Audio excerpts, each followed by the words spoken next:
আবহাওয়ার খবর জানতে চলে যাচ্ছি সহকর্মী শাহনুর সরকারের কাছে। শাহনুর, আজকের আবহাওয়া নিয়ে আপনার কাছে কি তথ্য আছে, আমাদের বিস্তারিত জানান। ধন্যবাদ সুমন আপনাকে। দর্শক, এই মুহূর্তে আজকের আবহাওয়ার সর্বশেষ খবর জানাবো আপনাদেরকে। আজ 24 জুন 2026। আগামী 24 ঘন্টায় ময়মনসিংহ, সিলেট বিভাগের কিছু কিছু জায়গায় এবং দেশের অন্যান্য বিভাগের অনেক জায়গায় অস্থায়ীভাবে দমকা হাওয়া সহ বৃষ্টি এবং বিদ্যুৎ চমকানো সহ বজ্রবৃষ্টি হতে পারে। সেই সাথে কোথাও কোথাও মাঝারি ধরনের ভারী বৃষ্টিপাতের সম্ভাবনা রয়েছে। আগামী 24 ঘন্টায় সারা দেশে দিন ও রাতের তাপমাত্রা প্রায় অপরিবর্তিত থাকতে পারে। গত 24 ঘন্টায় দেশের সর্বোচ্চ তাপমাত্রা পাবনার ঈশ্বরদীতে রেকর্ড করা হয়েছে 35 ডিগ্রি সেলসিয়াস।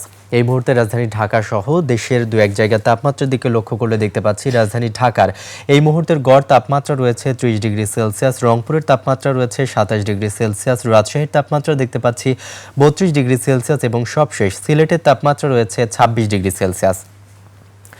আজ ঢাকায় সূর্যোদয় হয়েছে 5টা 12 মিনিটে এবং আজ ঢাকায় সূর্যাস্ত হবে 6টা 50 মিনিটে। সুমন, এই ছিল আমার কাছে আজকের আবহাওয়ার সর্বশেষ খবর। শাহনুর, আপনাকে ধন্যবাদ।